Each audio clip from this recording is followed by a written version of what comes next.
College স্ট্রিটের চারমাথার crossing থেকে Mahatma Gandhi road ধরে শিয়ালদার দিকে এগোলে রাস্তার ডান দিকে পড়ে সারি সারি কার্ডের দোকান। ঝাঁ চকচকে এইসব কার্ডের দোকানের আড়ালে মাথা উঁচু করে দাঁড়িয়ে রয়েছে এক ফালি একটি ঘড়ি সারাইয়ের দোকান। আর 5টা ঘড়ি মেরামতের দোকানের মতো দেখতে হলেও দোকানের ভেতরে কিন্তু রয়েছে রত্নভাণ্ডার। প্রায় 144 বছর ধরে দোকানটি ঐতিহ্য বহন করে চলেছে। রাস্তার পাশ দিয়ে হেঁটে গেলে শোনা যায় টুং টাং ঘড়ির অ্যালার্মের শব্দ। কোনোটা 1 ঘন্টা ছাড়া বেজে ওঠে, তো কোনোটা আবার 15 মিনিট ছাড়া, কোনোটা আবার বছরে একবার মাত্র দম দিতে হয়। শহরের তীব্র কোলাহলের ভিড়ে বিভিন্ন পুরনো ঘড়ির আওয়াজ অস্তিত্ব দেয় 50A Bholanath Das and sons দোকানটির। 3 পুরুষের দোকানের ঐতিহ্যকে এখনো বহন করে চলেছেন গোপাল চন্দ্র দাস। দাদু ভোলানাথ দাস এই ব্যবসা শুরু করেন। তখন অবশ্য দোকানের নাম আলাদা ছিল। কালক্রমে দোকানটি প্রতিষ্ঠাতার নামে রাখা হয়।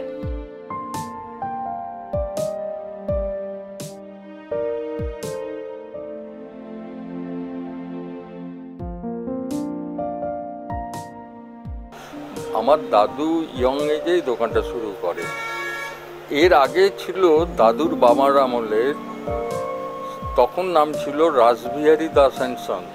ওকে, ঘড়ি, চশমা, জুয়েলারি অ্যান্ড প্রাইভেট ব্যাংক। তখন অনেক বিশাল ব্যাপার ছিল, মানে এ মোড় থেকে ওই মোড় একটা দোকান ছিল। তখন আমাদের দোকানের নাম খুব ছিল, খুব মানে হ্যামিল্টনের সঙ্গে উচ্চারণ করা হতো আমাদের দোকানের নাম, এইরকম গুডউইল ছিল। তারপর পারিবারিক নানান প্রবলেমে এইটুকু বাঁচে। তখন দাদু এটাকে, এই ঘড়ির দোকানটাকে শুরু করে। তখন শুধু ঘড়ি নিয়েই কাজ হতো, এখনও তাই, শুধু ঘড়ি নিয়ে। তখন কিছু কিছু বিক্রি হতো, তারপরে এখন সারানোটাই মেন। দোকানে ঢুকলে চোখে পড়বে একের পর এক ভিন্টেজ ঘড়ি।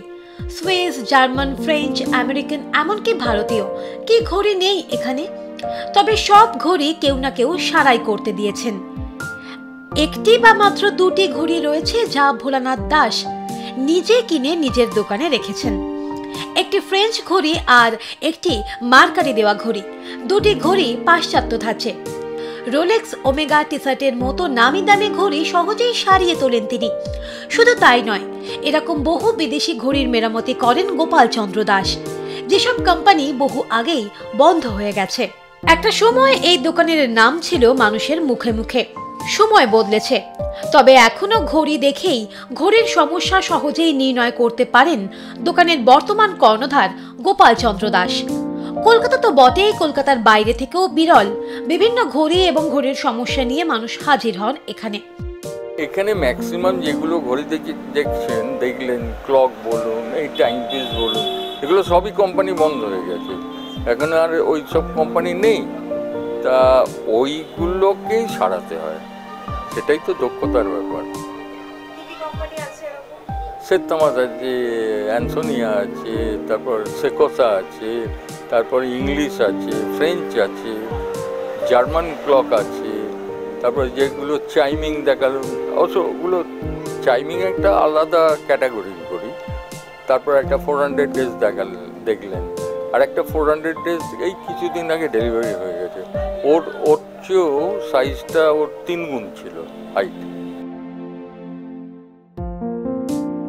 উত্তর কলকাতার অলিগলি বহন করে নানা ইতিহাসের, তেমনই ঐতিহ্যপূর্ণ ভীমনাগের বাংলা হরফের ঘড়িও সারাইয়ের জন্য আসে এই দোকানে। 3 পুরুষ ধরে চলা এই দোকান গোপাল চন্দ্র দাসের পর কে চালাবে তা অনিশ্চিত।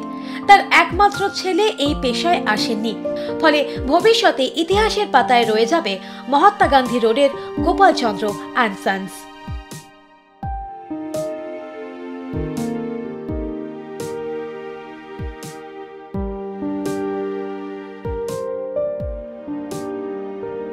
সময় এখানে থমকে রয়েছে। হ্যাঁ, মহাত্মা গান্ধী রোডের একদম পাশেই, অর্থাৎ শিয়ালদা যেতে ডান হাতে পড়বে এই ঘড়ির দোকান ভোলানাথ দাস অ্যান্ড সন্স। এই দোকান, এখানে এলেই কিন্তু দেখতে পাওয়া যাবে রকমারি অ্যানালগ ঘড়ি, যে ঘড়ি দম দিলে চলে, এবং সেই প্রত্যেকটা ঘড়ি বিভিন্ন প্রান্ত থেকে মানুষ কিন্তু এখানে সারাতে দেন এবং এই দোকানে যিনি কর্ণধার রয়েছেন তিনি অতি সযত্নে সেই ঘড়িগুলোকে সারিয়ে তুলে মানুষকে আবার পরিবেশন করেন।